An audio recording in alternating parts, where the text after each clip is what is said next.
So here's the situation. You're talking with the coach of a college football team, and he wants to know the probability of making a touchdown with a particular sequence of passing and rushing plays.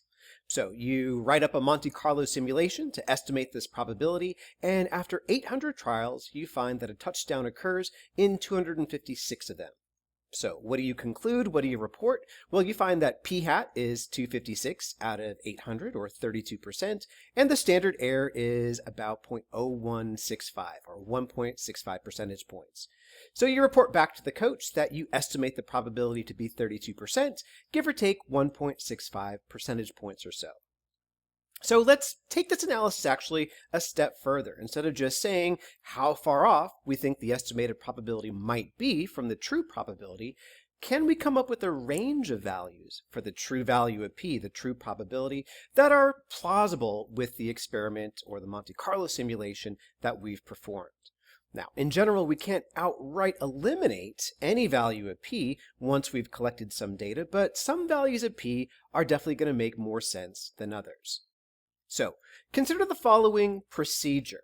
Let's construct an interval, p hat, our estimated probability, plus or minus 1 standard error, and use that as our range of plausible values of p. So in this case, if we go through the math, we would find that this interval goes from 30.4% up to 33.6%. Now, let's go ahead and call this a confidence interval because we're pretty confident that the true value of p is somewhere inside there. And we might ask ourselves, okay, is this a good way of constructing this interval? A good way of coming up with a range of plausible values? So let's look to see how often this procedure actually ends up covering the true value of p. So if our procedure is to take our estimated value of p, our p hat, and then go plus or minus 1 standard error away from it, how often does that interval contain the true value of p? So let's conduct a little experiment. Let's take the known value of p, the true value, to be 0.32. Let's perform 800 trials, and let's get a confidence interval after those 800 trials have been performed. We'll construct the interval, see if it covers the true value of p, do this again and again and again and again, and estimate the probability that this procedure ends up with a range of values that covers 0.32, the true value of p that we're inputting into the simulation. So if we run this experiment, we find that this procedure gets it right, comes up with an interval that covers the true value of p about 69% of the time. And so that's really what we mean by confidence when we're constructing a confidence interval for the true value of p. How often does a proposed procedure for creating a range of plausible values of p actually yield an interval that does contain the true value of p? So the gold standard when it comes to creating a confidence interval for p is to come up with a procedure that has 95% confidence. So to have more confidence for this procedure to cover the true value of p more often, well, we need to include more values in it. We need to move more than just 1 standard error away from our estimated value of p, our p hat. How many? Well, if we think back to a previous experiment, one thing that we discovered was that after a certain number of trials, if we look at the possible values of p hat that we might observe, we found that the distribution of those possible p hats was clustered around p, but it had a very recognizable shape. It looked like a bell curve or one of those normal curves that you might have run into in previous classes. Now, this bell-shaped curve has a very special property that 68% of values that have a bell curve distribution are within 1 standard error of the peak. Remember, we're defining that standard error to be the distance between where the peak of that curve is to its inflection point, where that curve goes from sloping downward more quickly to sloping outward. So all bell-shaped curves have this property that 68% of values are within 1 standard error of the peak. And another very useful property is that 95% of values are within 2 standard errors of that peak, 2 inflection points worth of distance here.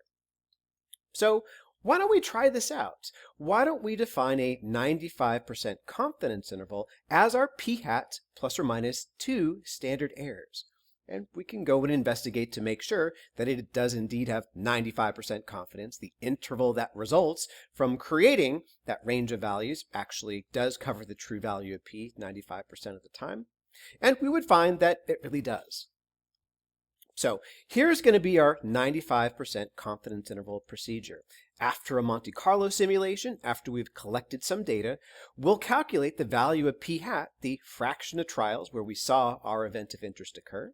We'll get that standard error by plugging in p hat and n into our formula, and we'll create the interval p hat plus or minus 2 standard errors. And we'll call that the 95% confidence interval. And we can say that we're 95% confident that p, the true value of p, lurks somewhere inside. Now, the key thing that we do want to keep in the back of our heads is really what this confidence is referring to. So, when we talk about the confidence of a confidence interval, it is the probability that the procedure that we're using to generate that interval actually ends up with a range of values that covers the true value of p. That's kind of the long-winded, pretty pedantic way of describing what confidence is. It's very tempting, and this is really one of the more common mistakes that people learning statistics for the first time make. It's very common and tempting to say that 95% confidence means that there's a 95% chance that p is inside the interval that's been constructed. Why isn't that a valid way of talking about confidence? Well, remember that p is some number. We just don't know what it is. We're collecting data. We're running an experiment to estimate its value. And one thing with the frequentist definition of probability is that we don't use the word probability to talk about our ignorance about reality. P has a value. We just don't know what it is. So while confidence is a probability, it's about the probability that the procedure that we're using to create that range of values does indeed end up covering the true value of p. And so here's kind of the rub with creating a 95% confidence interval.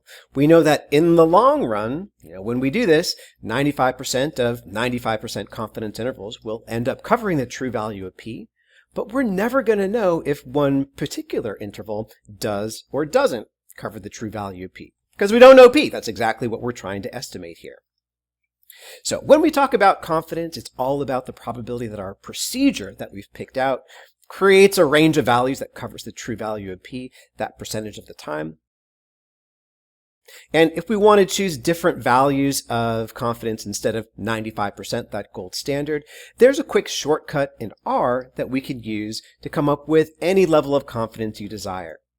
So what you'll do is you'll plug in the appropriate value of the confidence into the following qnorm function, and that'll tell you the number of standard errors you have to plus or minus away from your p hat to get an interval with that desired level of confidence. So for example, with 99% confidence, you would need to take p hat plus or minus about 2.58 standard errors to create a range of values that in the long run has a 95% chance of covering the true value of p. Now, that procedure, that p hat plus or minus 2 standard errors, is somewhat outdated at this point. So it exists because back in the day, before computers, before easy computation, statisticians had to approximate that histogram of the possible p hats that we might measure after conducting an experiment with that bell-shaped curve. And that's where the plus or minus 2 comes from, because 95% of values in a normal curve or a bell-shaped curve are within 2 standard errors of that peak. But we'll learn shortly that there's actually a legitimate probability distribution that talks about the number of times that we observe a particular event out of a certain number of trials. It's called the binomial distribution. That allows us to come up with an even better procedure for coming up with that confidence interval. And so what we'll be doing, and what you should be doing from here on out, is using the function in R called binom.test. What you'll do for the first argument is you'll say the number of successes you observed in your experiment. The second argument is the number of trials. You can also add in a third argument that talks about the level of confidence. If you leave that off, it's going to be 95%. And what binom.test will report back to you is another procedure for coming up with a 95% confidence interval, a range of values that are plausible for p based on the data that's been collected. So, for example, let's imagine that our Monte Carlo simulation consisted of 1,000 trials and our event of interest occurred 312 times. Well, our p hat, our best guess for the probability, is just the fraction of trials where we saw our event occur. So 31.2%, 312 over 1,000. How far off do we think that p hat might be from p? Well, that's the standard error, Throwing that into our formula for the standard error, we find that the true value of p is probably off from the 31.2% by, 1.46 or 47 percentage points or so. And so our classic confidence interval of taking p hat plus or minus 2 standard errors would lead us to say that we're 95% confident that p is somewhere between 29.7% and 32.7%. If we throw these same numbers into binom test, we get a slightly different confidence interval out. Here, we'd say we're 95% confident that the true value of p is somewhere between 28.3% and 34.2%. So here we have two 95% confidence intervals. And you might be wondering in the back of your head, how can both of these confidence intervals simultaneously be valid 95% of the time? How could they both be valid 95% confidence intervals? They have a very different set of values inside them. And the reason why that both of these are valid confidence intervals is because if you remember, confidence refers back to the procedure that's being used to create this range of values. As long as that procedure does come up with a range of values that covers the true value of p 95% of the time, we can call that range of values a 95% confidence interval. So both the confidence interval we get out from the classic method of p hat plus or minus 2 standard errors and from binom test, they're valid confidence intervals. What's really the difference between them? Well, binom test is, in my opinion, a little bit better.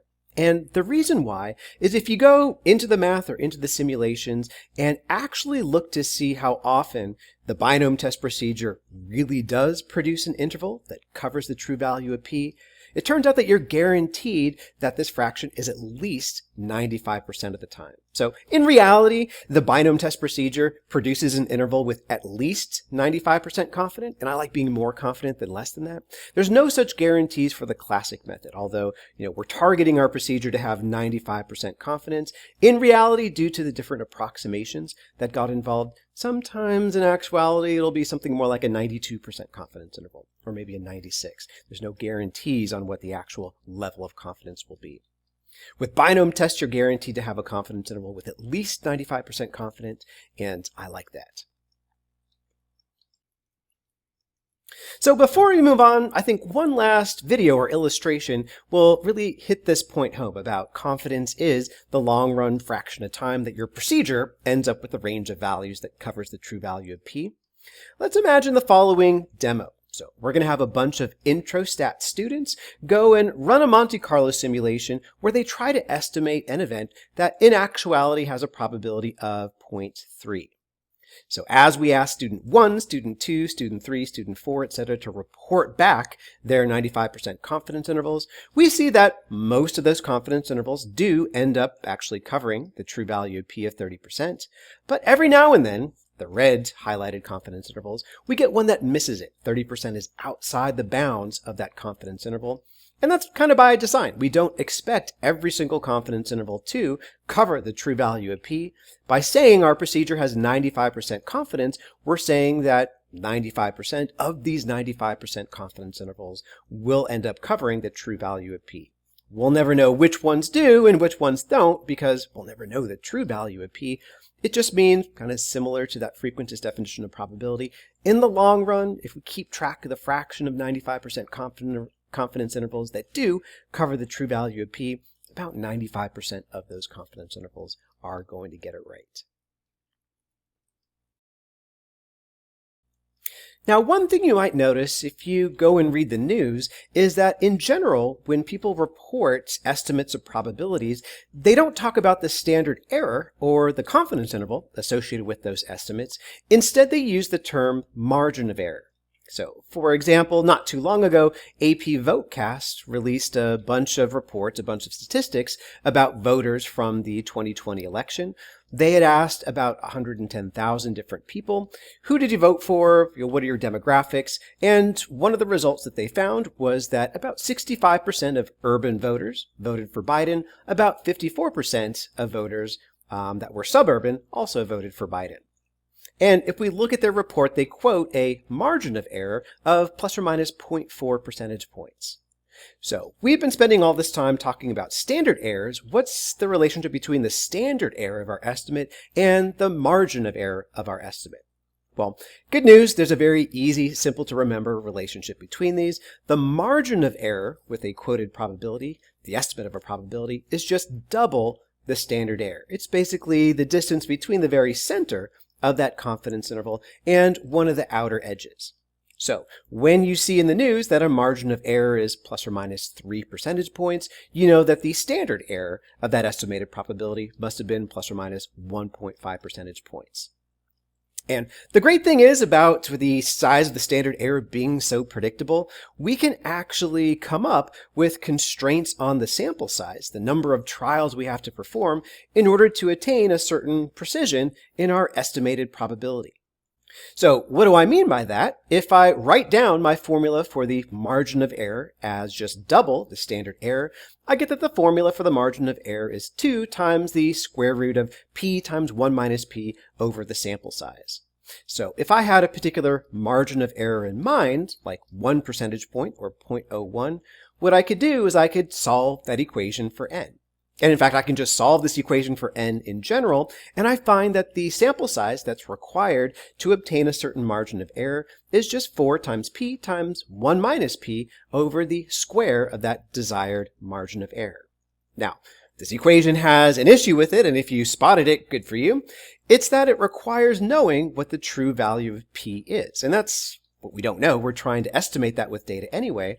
So at the first glimpse, this looks a little bit unusable. To figure out the sample size to get a certain margin of error, we have to know what the true value of p is, but that's why we're doing the experiment. We're trying to estimate what that true value of p is. So, 2 different strategies here for sample size determination. One thing you can do is think back to how the size of the standard error actually depended on the value of p that was trying to be estimated. And one thing that we discovered was that the size of that standard error was the biggest when p was equal to 0.5. So what this means to us is that a worst case scenario, the largest possible sample size we would need to obtain a certain margin of error, could be obtained just by plugging in a p of 0.5 into our equation. So if we're trying to get a 95% confidence interval and we want the margin of error to be 0.01, the distance from the center to the outer edge of that confidence interval to be 0.01, 1 percentage point, well, we know that if we just were to plug in p of 0.5 and a desired margin of error of 0.01 into the equation, that would give us an upper bound, a worst case scenario on the amount of data that we would have to collect. In this case, we would need at most 10,000 trials in our Monte Carlo simulation, or 10,000 data points here. So strategy number 1 is to come up with a worst case scenario, plug in p equal to 0.5. You will be able to obtain the desired margin of error with at most that number. The second strategy is to do a pilot study. Go and perform 10, 20 trials, get a rough idea of what that value of p is going to be, calculate the p-hat from that pilot experiment, and just use that as the value of p in the sample size equation. So after a small trial, maybe we find that p is probably about 7%, 0.07 here. Well, we can go and plug in that estimate from the pilot study into the equation for the sample size, in which case we would find that we would need about 2,600 or so data points to achieve a margin of error of 1%.